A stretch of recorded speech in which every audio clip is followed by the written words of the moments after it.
Well, good morning. So we're in the review lessons of a workbook of A Course in Miracles. We're in the second review lesson of the first series, which covers lessons number 6 to 10. Um, I'm upset because I see something that is not there. I see only the past. My mind is preoccupied with past thoughts. I see nothing as it is now, and my thoughts do not mean anything. Again, and I know many of you haven't seen yesterday's video, which is under copyright review because of the song that I've used in the beginning. As the old man used to say, when you read the headers of these lessons straight down without reading any of the commentary, they're tantamount to sounding like every suicide note that has ever been written, and with good reason. It is, in a sense, the beginning of the end of the ability for the ego to lead you to sickness, pain, suffering, and death, and is thereby the way in which the ego loses its stranglehold on your life and your understanding of the purpose of what you're doing here and why you're here. And it's incredibly invested in you maintaining your old way of thinking, the past, which is what these lessons are really going to talk to mostly today, because without the past, everything is brand new, and without your attention to the ego and concerns with the past and concern with the future, you're always in this fresh, bright space where you have become as a little child. Many of you who have been with children, especially young children, when you give them a present, if you give them a gift, and they open it, they really don't know the difference between the box that the gift comes in and the gift itself, and they could have as much fun, if not more, with the box while you're waiting for them to enjoy the toy. And it doesn't matter to them because they're in a state of wonder and amazement, having nothing really to compare anything to. And the ego lives by comparison.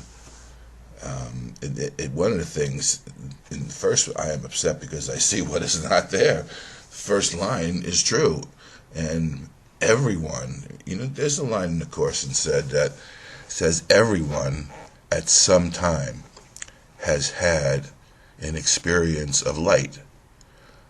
Everyone at some time in their life spontaneously has had a moment, a bright moment, wherein which there was nothing but that brightness, nothing but the joy, because quite frankly, reality is never frightening. It is impossible. That could upset me. Reality brings only perfect peace. When I am upset, it is always because I have replaced reality with illusions I made up.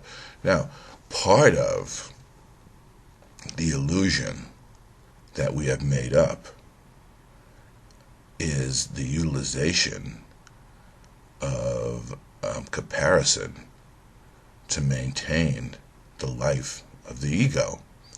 So, we're tempting, as we utilize this first half of A Course in Miracles, to undo the old way of thinking, by which we make comparisons and give those comparisons meaning that they don't have. So we have these anomalous moments of brightness in our life, these spontaneous instances where perhaps we've unbeknownst to how it happened or why it happened, we've released the past for an instant. We're not concerned with the future in that moment, and something different happens to it, a joy and a peace that's total, whole, and perfect occurs to us. And we can talk about that as a holy instant, let's say. That's just a name for something that's happened spontaneously to many of you. Now, when that begins to wear off, it begins to wear off because a thought that contradicts that, or opposes it, or questions it, re-enters the mind and heart, and we begin to compare that moment to any other moment and wonder what it means to us.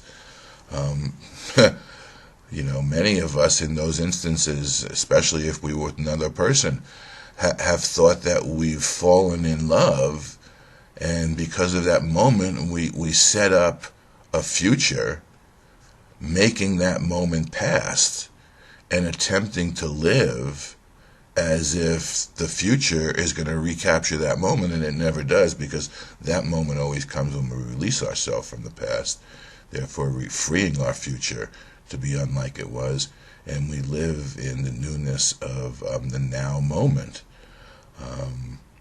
So we have these anomalous moments of light, of love, of totality, of wholeness, and what we're attempting to do through the workbook of A Course in Miracles, which, as we apply it and begin to have experiences, it provides us with a new meaning and understanding for the text that isn't based on the past, but based on these experiences that we're having. So what we're trying to do is in a sense, reassociate our thinking in a right-minded way to allow us to remember that those moments are true and beyond the ability, actually, to compare to illusion, because illusion has no reality. When we compare them is when the ego kicks in and we start to judge ourselves when we need not judge ourselves at all. That's the purpose of letting go. That's the purpose of forgiveness. Forgive us our illusions, Father, so that we can apply forgiveness within our own heart and mind in the moments that we forget that the illusion is not our reality, and we begin to prefer that reality. We begin to decide to allow that to be what we utilize to understand, rather than the comparison made by the ego of that moment and another moment, thereby causing us to judge ourselves as having lost something once again, or in need of something, in need of getting something back in the future. These realities never frightening, and this is I see only the past. When we look around in that manner, we're only seeing the past and condemning ourselves to a future that is similar to the past, because that's all we ever did in the past as well. I call the seeing. I hold the past against everyone and everything. So we have this bright moment with someone we fall deeply in love, and then all of a sudden life on life terms sets in, and we begin to blame the other person because they're not living up to the brightness of the moment that we thought had something to do with them, when we've actually excluded the totality of our reality from it, and it's not their fault at all. But we hold it against them because we want it back, and we feel like we've lost something. We've lost that love. You've never lost anything. You've just lost track of where that love is within you and within your brother, and you haven't quite remembered how to utilize those moments, because they still are the anomaly rather than the truth, rather than making them that which we learn to free our minds from the past for, so we can experience. That's why, in a sense, when Jesus says, you're doing this to yourself, that's what we're doing to ourselves. We're binding ourselves, we're imprisoning ourselves by our own thinking, by the thoughts that we utilize to maintain space and time as our prison. And he's going to go on. He's going to go on to say that my mind is preoccupied with past thoughts. Let me understand that I am trying to use time against God. That's how we use time against God. That's the way in which we do it, and that's the way in which we've done it, and that's the only way we'll continue to do it until we make the decision that we no longer want to use time that way. We want to use time to gain the eternal. We want to begin to understand that, like little puppies and little children, we want to mature in a new way. And instead of using time as a vehicle by which we lament what we've lost and anticipate some sort of future outcome, some sort of conclusionary thinking that occurs in the future, we want to learn to use time and the limitations of time for the purpose of allowing these anomalous moments to become our norm. To see if we're going to compare these bright moments, reality, to time, to begin to recognize that time has no reality because it is not eternal. And eternity and time cannot coexist. Eternity means there is no time. And time would be an indication of beginning and ending, so it would eliminate the idea of eternity. They cannot coexist. In an attempt to compare them one to the other, we make illusion of both, thereby living in a world of illusion, seeking eternity in the future, rather than freeing our mind from the temporal thinking that causes past and future to have meaning, and existing in this now holy instant of light and love that's always available to us. And it's always right there where we find the light and the love. And it's always right there that we find each other. And we begin to understand the nature of our own whole perfect reality, our own whole perfect self, and our true connection and communication with our source from which we've never departed. We've never departed. So, given all that, we see nothing as it is now. The only way we can see anything now is to free it from our past associations, which allow there to be no future association. We're not trying to understand anything based on how we've either used or misused it in the past. So therefore, we free ourselves from the guilt we have associated with the past and the fear and trepidation that perhaps we're trying to protect ourselves from, based on the idea that there's still time and there's still a future in which we can continue to lose what we thought we loved, and we can continue to hurt ourselves and get sick and suffer and die. We don't have to live that way anymore. And, as a miracle worker, as a teacher of God, you begin to accept your function, that in your life, in the mundanity of the time that we think we're here living, we begin to live in this new way, demonstrating to ourselves and therefore communicating it to our brother, maybe not in words, maybe just by a vibratory frequency of energy, maybe by a certainty, maybe by a smile that you give someone on an elevator, or the forgiveness that occurs in an instant when you would have normally thought somebody had done you wrong, when you would have gotten pissed off. You don't get pissed off, and you just let it go. And you don't foster a condition in which someone needs to be guilty for something that's really not happening at all. And couldn't affect you even if it was happening, because you're invulnerable, you're whole and perfect, and nothing can affect that whatsoever. So I see nothing as it is now until I release myself and everything else from the past, and don't allow the future to incur upon this new bright moment. So the choice is not whether to see the past or the present. The choice is merely whether I'm going to see or not, which makes it very easy. It's a no-brainer. You don't have to think. You don't have to consider. You just, well, do I want to see or not? It really becomes that simple. You would always choose vision. You would choose again that I can see. You always get a new instant to choose.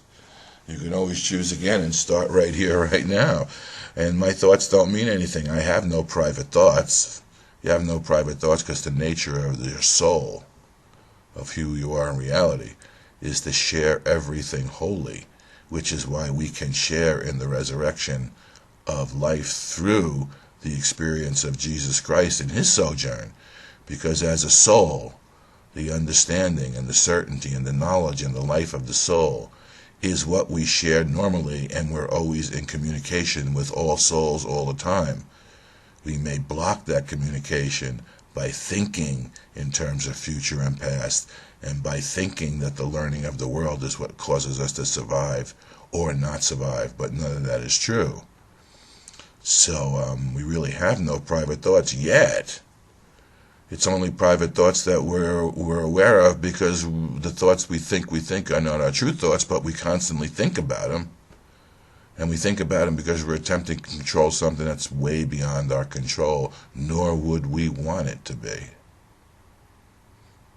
There's great conversation about Christ's control and Christ's guidance that Helen and Bill have with Jesus that's worth reading in the early part of the Course in Miracles.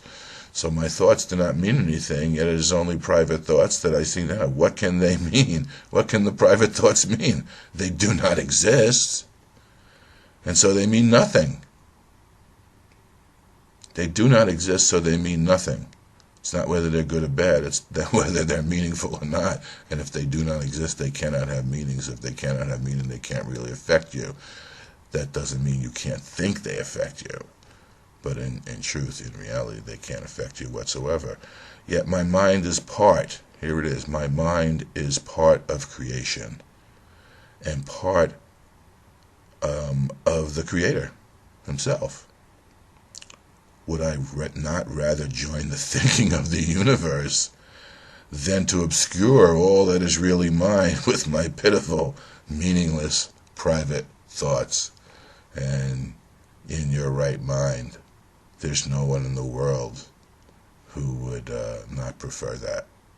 It just seems to be scary because by the nature of the ego's life of comparison, you feel like you're going to lose the things that you loved in the past or owned in the past or required in the past, and you think you'll be stripped of everything that you need to maintain a future, and none of that is true because you'll live in the newness of your own perfect wholeness where nothing is lacking and nothing is missing, and you can be restored again and again based on the infinite abundance of your own reality as you understand that you've never lost that, and you begin to be able to maintain the communication and connection with that and recognize that it's always been there, as we let go of the need to utilize the past or the future as a way to judge ourselves and prevent ourselves from living within the wholeness and the holiness of this now moment that we're sharing as we share everything in reality. You've already been given everything. So this is not about getting something. That's the ego. That the ego's a getting mechanism. This is about undoing what's obscuring you from the certainty that you've already been given everything.